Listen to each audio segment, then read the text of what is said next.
Today, we're heading to Italy, a small, peaceful town where a family shared happy moments. But one decision revealed a dark side, leaving irreversible scars. How did a relationship that seemed peaceful end in such a tragic outcome? Stay with me to uncover the shocking details of this case. Today's case takes us to Gassate, a small town with just over 5,000 inhabitants located in the Lombardy region, in the province of Milan, Italy. There lived the couple Mario Bresci and Daniela Fagali. According to sources, Mario worked in a warehouse while Daniela was a biomedical engineer. In 2003, they got married, and in 2008, their twin children, Helena and Diego, were born. People close to the family reported that they were exemplary, spending a lot of time together. They enjoyed various activities and practiced different sports. In fact, at the time of the events, Daniela was a manager at a sports club.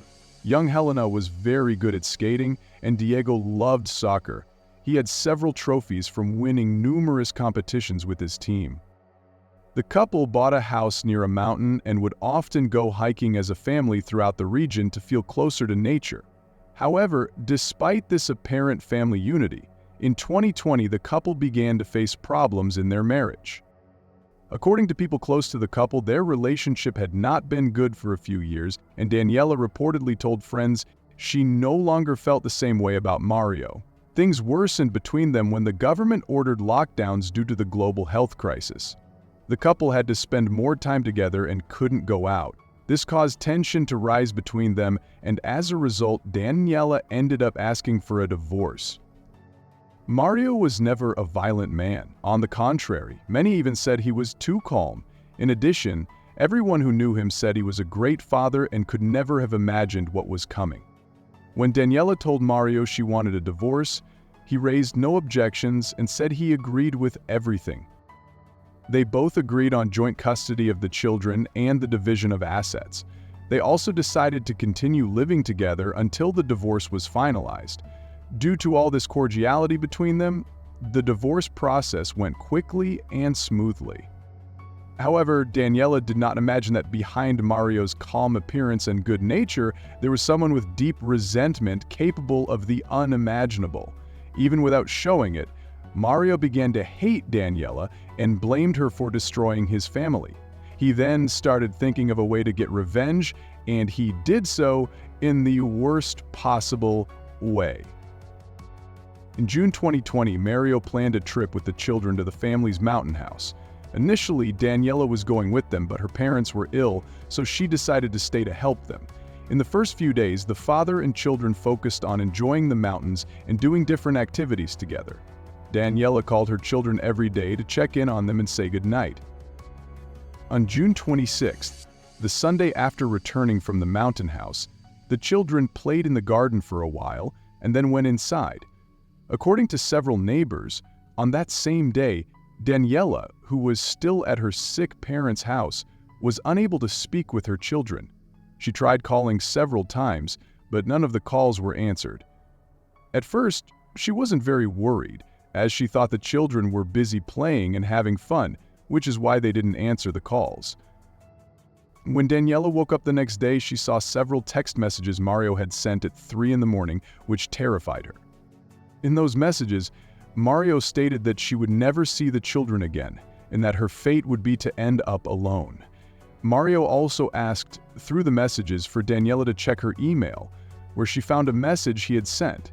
In that message, Mario emphasized that he never agreed to the divorce and accused Daniela of destroying their family. At the end of the message, Mario wrote, "By now I have probably already taken my life and the lives of our children, and all of this is your fault." After reading the email, Daniela, extremely desperate, tried calling her children and her ex-husband. However, once again, she couldn't reach them because all their phones were turned off.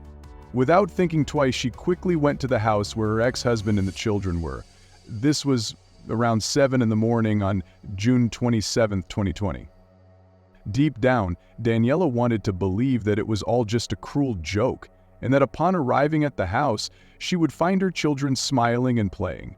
But unfortunately, it was not just a cruel joke. What Daniela found when she entered the house was something terrible. Helena and Diego, both 12 years old, were lifeless on the bed that had once been shared by Daniela and Mario. This seemed like a symbolic message left by Mario. The bed where he and his ex-wife had shared so many years was used as the final resting place for what Daniela loved most and had now lost forever: her children. Daniela hugged them, screaming their names in the hope they would wake up, but it was too late. Helena and Diego were no longer there. Her screams were so intense that they alerted the neighbors, who rushed to the house to see what was happening. There, they found Daniela in despair because her children were no longer breathing, and they immediately notified the authorities. È stato un po' questa notte quando io sono svegliato da dei rumori molto curiosi, molto strani, che però non ho pensato fatalmente a dei ladri, ma erano dei rumori molto curiosi. Poi alle 7 del mattino sento delle grida allucinanti. E un pianto assurdo, faccio la scala di corsa e vedo questa povera donna che si rotolava nel pianerottolo e che gridava cose che non ricordo. When the emergency team arrived, the only thing they could do was confirm the deaths of Helena and Diego. Despite being very shaken, Daniela managed to explain to the police what had happened. She talked about the time her ex-husband had spent with the children at the mountain house and her attempts to call them. She also showed them the text messages and the email that Mario had sent the night before. To the police, the conclusion seemed obvious. Mario had taken the lives of his own children to get revenge on his ex-wife for the divorce.